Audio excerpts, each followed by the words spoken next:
Hello and welcome back to Big G's Railroad Channel. I'm Big G, your host, and today I am bringing you another layout update, and with that, some hobby store finds. Let's flip the camera around and see what we got going on the layout. Alright, welcome back, and I'm excited to have a brand new camera to play with. With that being the case, hopefully the videos will be much better quality, and this will be my first test with it, with the in-scale update. So we'll do that and just figure I'd do a panoramic shot of the whole layout so that you guys can kind of see what all I've got going on. But let's zoom in a little closer and take a look at what I've been working on in the last little bit. Not had a whole lot of time with the mowing season fully upon us, but I have done a little bit, and hopefully you guys will enjoy. So see you in just a second.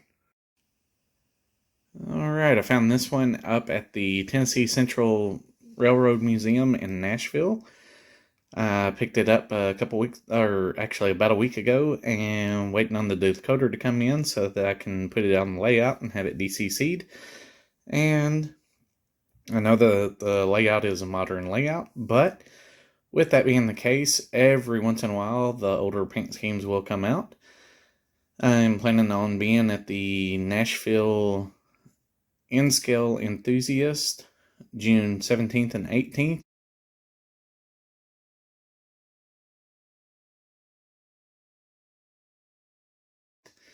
I'm going to try to make it for the 17th. I may not be able to, but I'll be running with Nashville In-Track on the 18th. If you have a chance, please come on down and introduce yourself. I'd love to meet some of you guys. But I'll be running with Nashville In-Track there. And like I said, that'll be June 17th and 18th. So if you're looking for an in-scale layout, ideas, or in-scale merchandise, or just wanting to meet some fellow in-scalers, come on down to Nashville and we'll be more than happy to put a good show on for you guys. Alright, on my last video I was showing you that I'd picked up two Norfolk Southern locomotives, and one of my goals was, before that they ran on the layout, that I would weather them. And I've not installed all the extra detail parts yet, but I've got this one, and I always buy my locomotives, or at least try to, in most situations, try to buy them in pairs. So I got this one from Scale Trains, and this one, which looked like the other one, but this was my first weathering job that I've ever done on a locomotive. I'm happy to say that it does run smoothly, and that I didn't do any damage to it by doing the weathering. Now, some of you guys may be like, oh, that's so heavily weathered. Norfolk Southern would never run their locomotives that hard or make them look like that. Well, unfortunately, the real world, it does happen. I have seen them come through here before, faded out kind of like that. And going by the picture that was online for this locomotive, I've got pretty much the mud splash about like I want it. It mimics the real locomotive almost perfectly as far as the mud splash goes. It is a little bit more faded than what the picture was, but this locomotive has seen some service, and it looks great running on the scenic side of the layout. Ultra realistic, and I really like the way it looks. Looks a lot better than running one right out of the box, which looks like that. Now, some of you guys are like, oh, that's beautiful, love the actual right out of the box look. Well, to me, when you put them on a scenic layout, they just kind of look like a toy. So our jobs are, my job is to be modeling as well as I can, and I'm going to model it all the way up to details just like the fuel overspill. If I can get the focus there. But went in, and I think it honestly, between this one and that one. Honestly, I think that the weathering brings out a whole lot more detail of the actual locomotive. But I even weathered the vents up a little bit, and it's hard to kind of pick it up on the video, but I did weather them up. Little black soot action. And one of the things that I have noticed is that Scale Trains actually does have the interior. And I think one of the things I'm going to try to focus on or try to do is possibly see if I can't get an engineer to sit in the actual locomotive. That may be something I do on the Norfolk Southerns, and I got a couple CSX Scale Trains as well.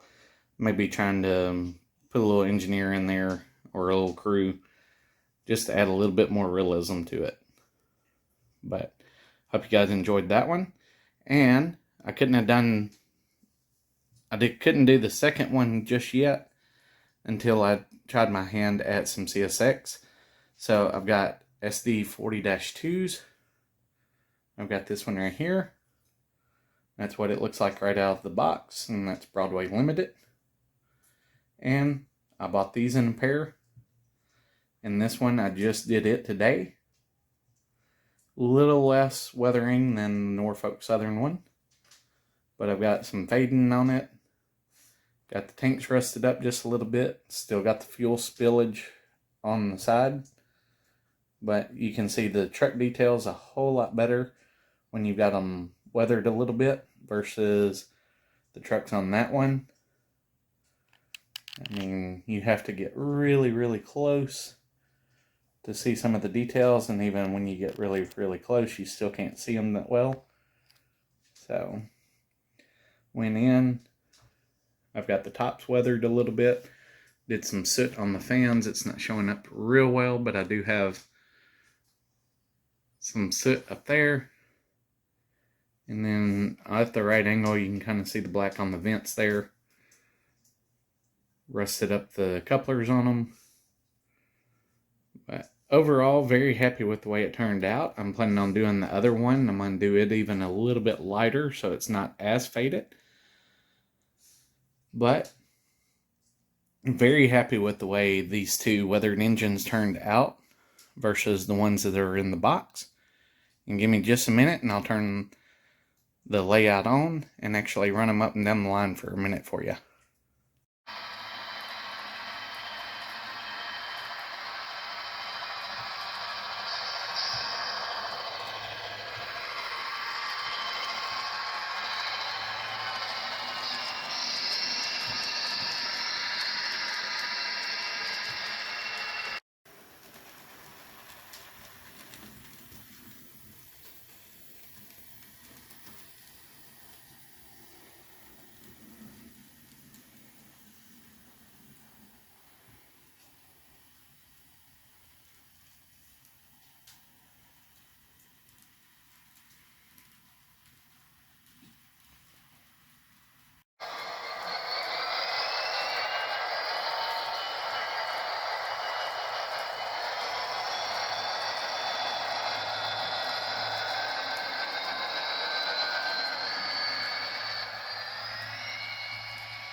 Now with this one being sound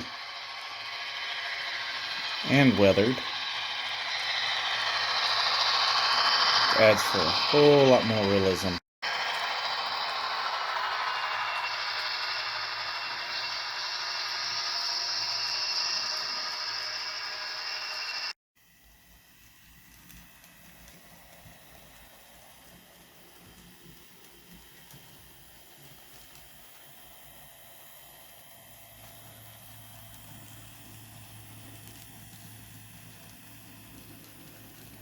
Just adds a whole another level to the realism when they actually look like they didn't come out of a toy chest or a box. Wait for it to come around the bend there.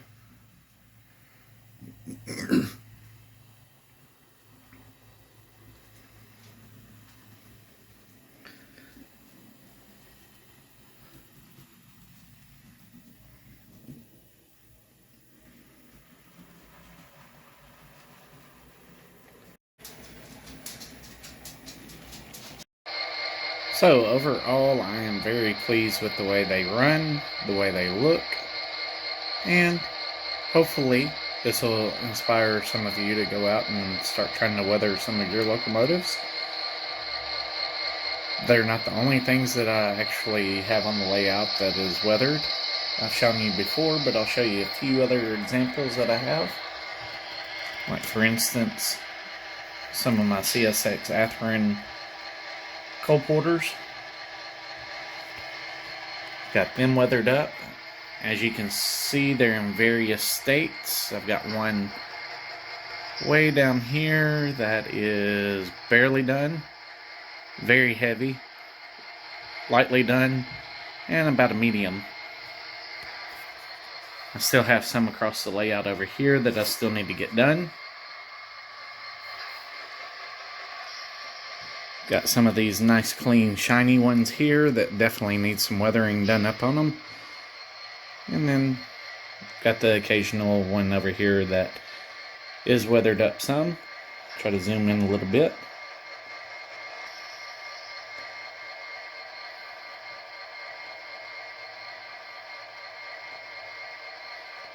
But hopefully you guys will enjoy this layout update, and if you do and you haven't already, hit the subscribe button, hit the like, leave me a comment, and I'll see you on the next update. Thank you guys for watching. Have a great afternoon and stay safe out there.